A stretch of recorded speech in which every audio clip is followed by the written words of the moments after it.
So, one of Trump's most trusted allies just took the stand under oath, and what came out of his mouth has left Republicans in complete panic mode. We're talking about someone who's been in Trump's inner circle for years, someone who's defended him through scandal after scandal, someone who owes his entire political career to Trump's backing. But guess what? When faced with the choice between perjury charges and telling the truth, he chose the truth. And the truth is absolutely devastating. It's honestly hard to believe he said that out loud. This isn't just some disgruntled former employee or someone with an axe to grind. This is a sitting member of Congress who's been Trump's most vocal defender in the House. This isn't just about one person flipping under pressure. We're talking about the potential unraveling of Trump's entire legal defense strategy, the exposure of coordination that could implicate dozens of people, and quite possibly criminal charges that even Trump can't escape. And trust me, this testimony is going to haunt the Republican Party for years to come. Let me fill you in on what's been happening in that federal courtroom in Washington. So, Congressman Mike Turner of Ohio, he's been in the House since 2003, representing Ohio's 10th District. He's currently the chairman of the House Intelligence Committee, one of the most powerful positions in Congress. From the get-go, Turner seemed like the perfect Trump loyalist. Whether it was defending Trump during the first impeachment, voting against the second impeachment, or standing by him through the classified document scandal, Turner really cemented himself as one of Trump's most reliable allies in Congress. He's appeared on Fox News dozens of times defending Trump. He's attacked the FBI over the Mar-a-Lago search. He's called the prosecution's political witch hunts. For years, Turner has been one of Trump's most valuable assets in Congress. But here's where the rubber meets the road. We're now 6 months into the federal trial over Trump's attempt to overturn the 2020 election. Key witnesses have been blocked from testifying. Documents have mysteriously disappeared. Trump's legal team has been throwing up every procedural roadblock imaginable. This mess is unfolding because Trump's lawyers and the Justice Department prosecutors are at a standstill over witness testimony. And guess who got stuck right in the middle? Yep, Mike Turner. He is supposed to be Trump's defender. But here's the kicker. Trump's legal team isn't interested in Turner telling the actual truth. They want him to stick to the narrative. They want him to claim he doesn't remember conversations. They want him to say Trump never knew about the fake electors scheme.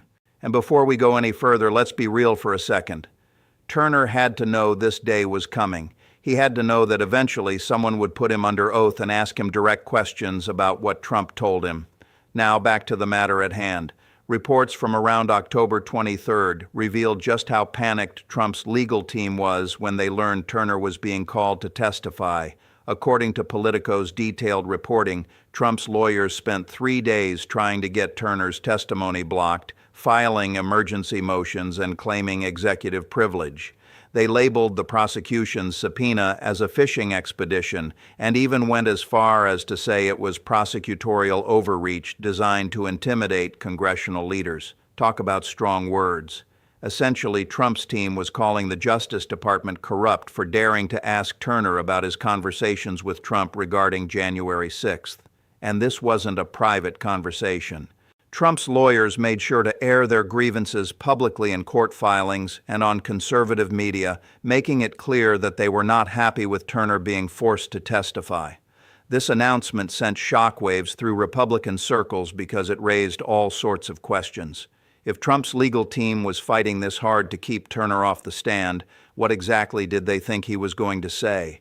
If Trump, the big guy himself, was worried about what his most loyal congressional ally might reveal under oath, what did that mean for everyone else who'd been covering for him all these years? Now, this isn't the first time we've seen this pattern. Trump's loyalty really only extends to himself. Whenever someone stops being useful or threatens to expose what actually happened, he's quick to turn on them. We've spotted this pattern time and time again. Just think about how he turned on Jeff Sessions right after Sessions recused himself from the Russia investigation. Sessions had been Trump's first supporter in the Senate, one of his earliest endorsers, a true believer. But the moment Sessions followed Justice Department ethics rules and stepped aside from the Russia probe, Trump spent 2 years publicly humiliating him, calling him weak, stupid, and a disaster, eventually forcing him out as Attorney General.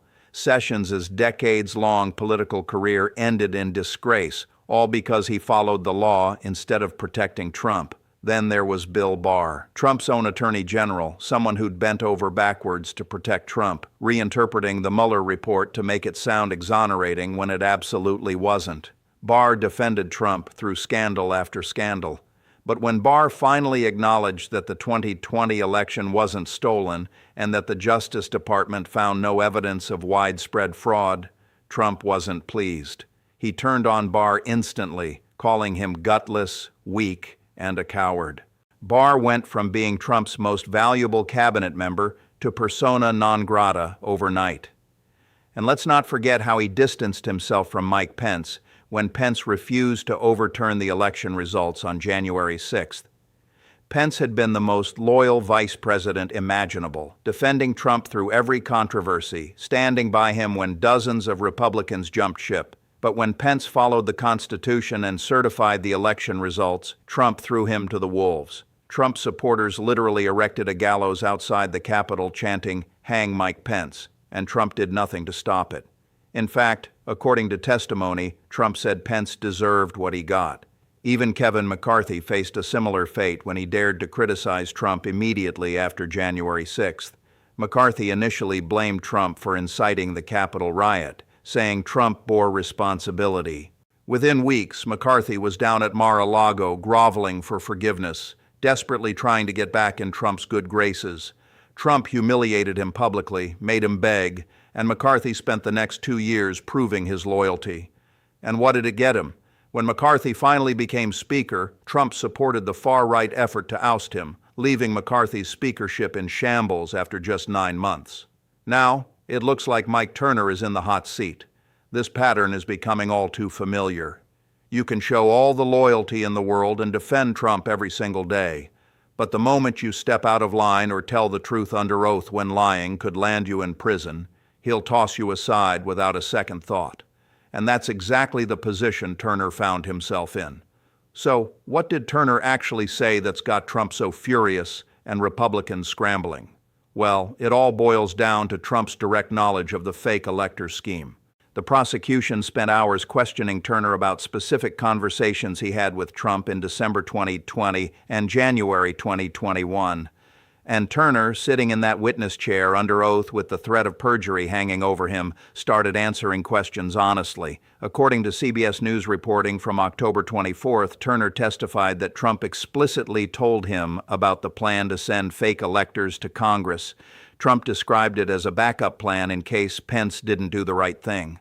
Turner said Trump was very clear that these electors would vote for him instead of Biden, and that the plan was to create confusion about which slate of electors was legitimate. Turner testified that Trump said, quote, "We need maximum pressure on Mike. This gives us options." As House Intelligence Committee chairman, Turner knew what he was hearing.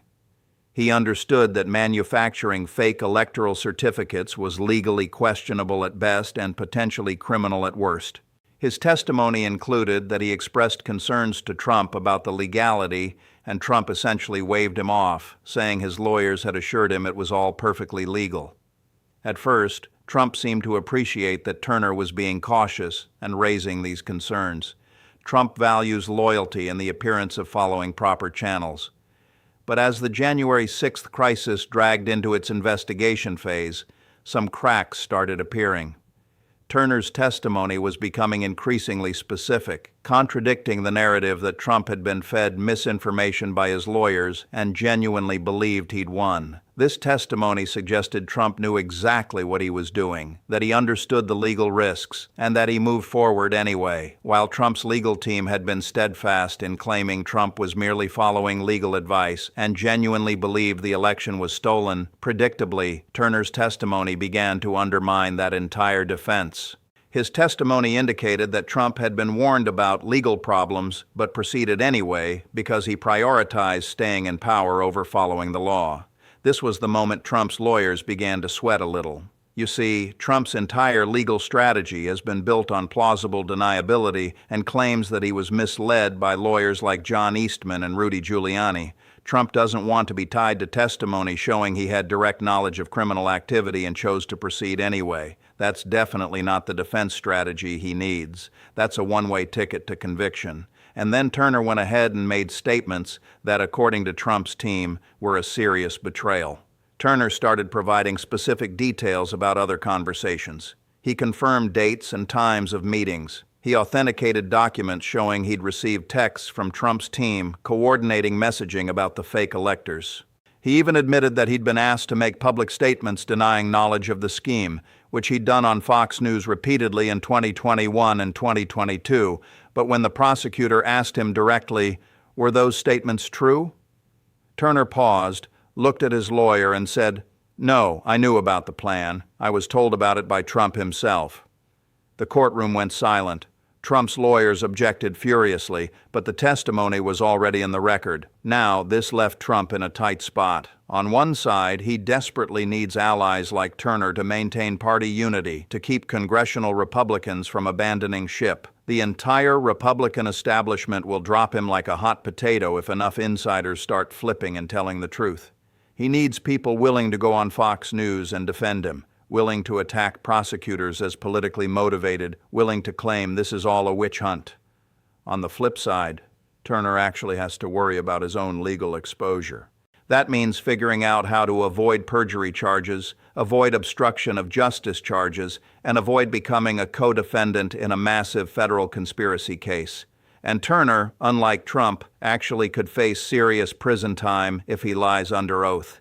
The tricky part is all of that requires telling the truth about what Trump said and what Trump knew, which directly contradicts Trump's legal defense. So Turner is caught in a bind. He can either keep lying to protect Trump, which means potentially going to prison for perjury and obstruction, which only makes his legal situation worse and destroys any chance he has of avoiding prosecution himself.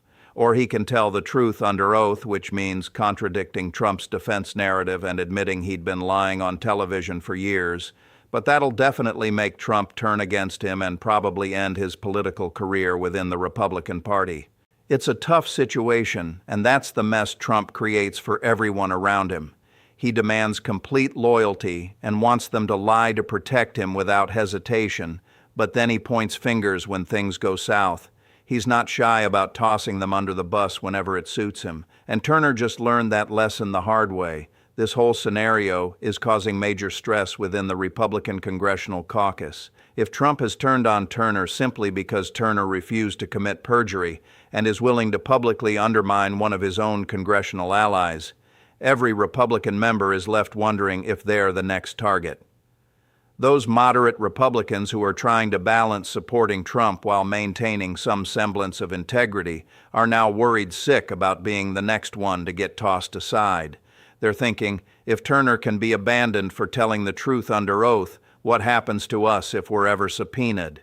Are we expected to lie and risk prison, or tell the truth and face Trump's wrath? Meanwhile, the far-right MAGA faction believes Turner isn't loyal enough and that he's too willing to cave under pressure. They're arguing he should have refused to testify, should have taken the Fifth Amendment, should have defied the subpoena and forced the Justice Department to hold him in contempt. Things became even more intense when Marjorie Taylor Greene, one of Trump's most extreme defenders in Congress, publicly criticized Turner for his testimony. She posted on social media calling Turner a traitor and a coward, saying real Republicans don't fold under pressure. She pushed for him to be stripped of his committee chairmanship and primaried in the next election. When someone as aligned with Trump as Greene starts turning against you, you know you're in a world of hurt. And Turner's situation sent a clear message to every other Republican in Congress. If you're forced to testify, Trump expects you to lie, and if you don't, you're finished. The prosecution also called constitutional law experts to validate the significance of Turner's testimony. According to MSNBC's legal analysts, this testimony represents the first time a sitting member of Congress has directly implicated Trump in criminal activity related to January 6th under oath in open court. Previous witnesses had been staffers, lawyers, or Trump administration officials, but having a current congressman testify that Trump explicitly told him about the fake elector scheme is a major escalation. Lawrence Tribe, a Harvard constitutional law professor and certainly not a Trump supporter, went on MSNBC and made a statement that really should catch everyone's attention. He said that Turner's testimony makes it nearly impossible for Trump's lawyers to maintain their ignorance defense. The idea that Trump was just following bad legal advice falls apart when a congressman testifies that Trump laid out the scheme in detail and acknowledged it was a backup plan if Pence didn't cooperate. Just think about that for a moment. A respected constitutional scholar is saying that Trump's entire legal defense strategy is now in jeopardy because one of his own allies told the truth. And this is coming from someone who spent his career analyzing criminal prosecutions and constitutional crises. Andrew McCarthy, a former federal prosecutor and conservative legal commentator, mentioned in his National Review column that Turner's testimony creates serious problems for Trump.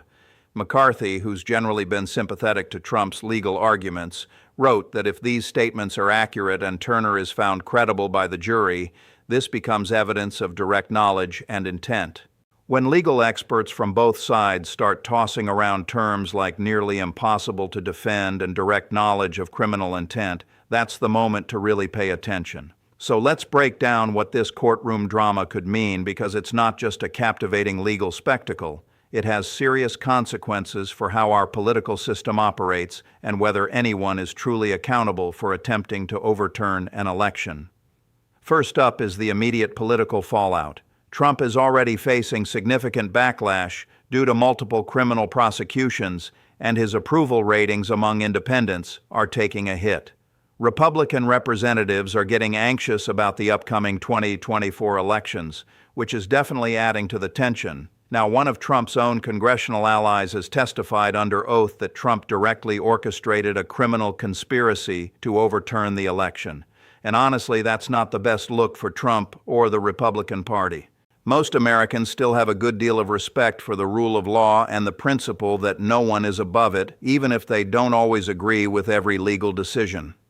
Republicans now have to defend a presidential candidate whose own ally testified that he knowingly broke the law. That's going to be Exhibit A in Democratic campaign ads, speeches, and debates. Democrats are definitely planning to take advantage of this situation. They'll argue that Trump believes he's above the law and does not hold the Constitution in high regard, and they'll have Turner's sworn testimony backing up those claims. This testimony proves that Trump knew exactly what he was doing on January 6th, that it wasn't a protest that got out of hand or a president misled by bad lawyers. This was a calculated attempt to steal an election, and now we have a Republican congressman confirming it under oath.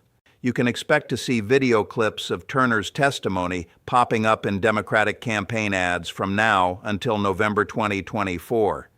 Every swing district Republican is going to have to answer questions about whether they still support Trump knowing what Turner revealed, and many of those Republicans are going to struggle to find an answer that satisfies both Trump's base and moderate voters. Now let's touch on what this means for Trump's legal defense itself. Trump's lawyers have been working hard to create reasonable doubt, wanting the trial to be viewed as politically motivated persecution. They've argued Trump genuinely believed he'd won, that he was following advice from his legal team, and that he never intended to break any laws. But by having Turner testify that Trump explicitly described the fake elector scheme and acknowledged it as a backup plan, the prosecution has waded right into the heart of Trump's defense and blown it apart. Turner's testimony shows Trump had specific knowledge, understood the questionable legality, and proceeded anyway. That's criminal intent. That's consciousness of guilt. That's exactly what prosecutors need to secure a conviction. Yet Trump's lawyers probably felt they had no other choice than to fight Turner's testimony. If they'd allowed it to go unchallenged, Trump's defense would have been fatally wounded even earlier. But by fighting it so hard and losing, they've actually made it worse. Now the jury has seen Trump's lawyers desperately trying to keep Turner from testifying, which makes Turner's testimony seem even more damaging. It creates the impression that Trump knew this testimony would destroy him, which is why he fought so hard to prevent it. This situation shines a massive spotlight on the fundamental principle at stake: whether a president can commit crimes to stay in power and escape accountability simply by surrounding himself with loyalists willing to lie for him. At the heart of the issue is whether Trump can just ignore the law whenever he feels like it, and whether powerful people can intimidate witnesses into protecting them.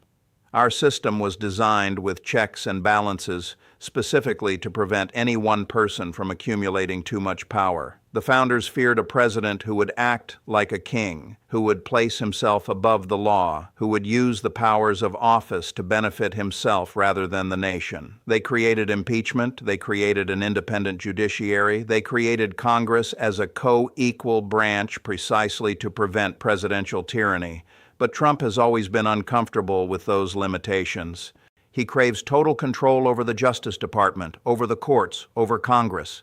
If Trump's behavior in office is allowed to stand without consequences, that's a significant boost to presidential power, and it opens the door for future presidents to abuse that power. It would mean presidents could incite violence to overturn elections, could pressure state officials to find votes, could organize fake electors, and face no accountability as long as they maintained enough political support. So the implications of this case reach far beyond just Trump and Turner. It's about shaping the structure of American democracy for many years to come. Each time Trump brushes aside norms, breaks laws, or attacks institutions designed to hold him accountable, it weakens our democratic systems. It starts making behavior that used to be completely unacceptable feel normal. Think about it. If Trump can organize a scheme to send fake electors to Congress, pressure his vice president to overturn an election, and incite a violent mob to attack the Capitol, and then one of his congressional allies testifies to all of it under oath, and Trump still escapes conviction, what's to stop the next president from doing the same or worse? If he can just attempt a coup whenever democracy produces results he doesn't like, what's to prevent another authoritarian-minded leader from following that lead? These actions don't just disappear when Trump leaves office. They become part of our new reality. And that's pretty dangerous. Democracy relies on those norms and institutions, assuming that people in power will play by the rules, even when it's a bit inconvenient. When those norms crumble, when witnesses are intimidated into silence, when allies lie under oath to protect powerful friends, democracy itself starts to falter.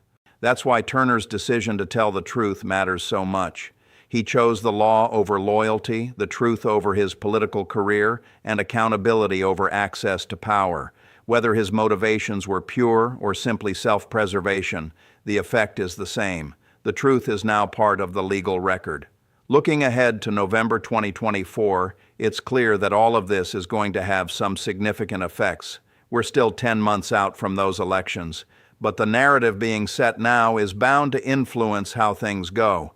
If the story playing out is one of Trump facing mounting evidence from his own allies, being convicted by a jury and losing legal appeals, that spells trouble for Republicans up and down the ballot. Voters usually don't reward candidates who are criminally convicted or who are credibly accused of attempting to overturn elections. They want stability and competence. Right now, Trump isn't offering either of those. Trump is offering chaos, constant legal drama, and the very real possibility of a convicted felon as the Republican presidential nominee. So expect Democrats to champion a message focused on defending democracy and restoring the rule of law. After years of Trump's chaos, constitutional crises, and now sworn testimony from his own ally confirming he tried to steal an election, there are voters, including some Republicans, who believe that if they vote for Democrats, American democracy will actually start functioning properly again. They're promising no more constant constitutional crises or criminal prosecutions of presidents, just good old normal governance where presidents follow the law and accept election results. That message might just hit home for a lot of voters, including moderates who voted for Trump in 2016 but have grown exhausted by the never-ending scandals. So here's the deal.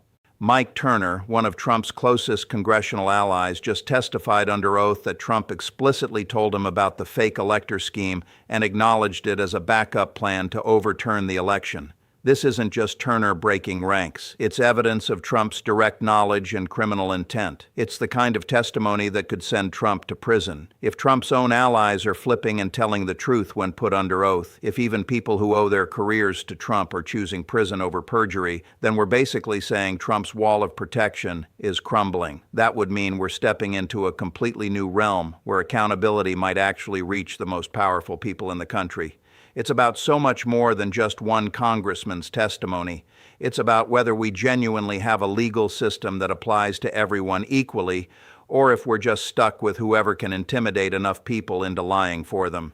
It's about whether attempting to overturn an election has consequences, or whether presidential power has become so imperial that even coup attempts can be shrugged off as politics as usual. So keep an eye on this. Things are just heating up. Trump's legal team is scrambling to contain the damage, but Turner's testimony is already part of the official court record. More witnesses are scheduled. More evidence is being introduced. The next few weeks are going to be crucial. This ride is far from over. The stakes have never been higher, the evidence stronger, and the outcome more unpredictable. Will Trump's remaining allies hold the line and risk prison to protect him? Or will more follow Turner's example and tell the truth to save themselves? We're about to find out, and the answer will determine not just Trump's fate, but the future of American democracy itself.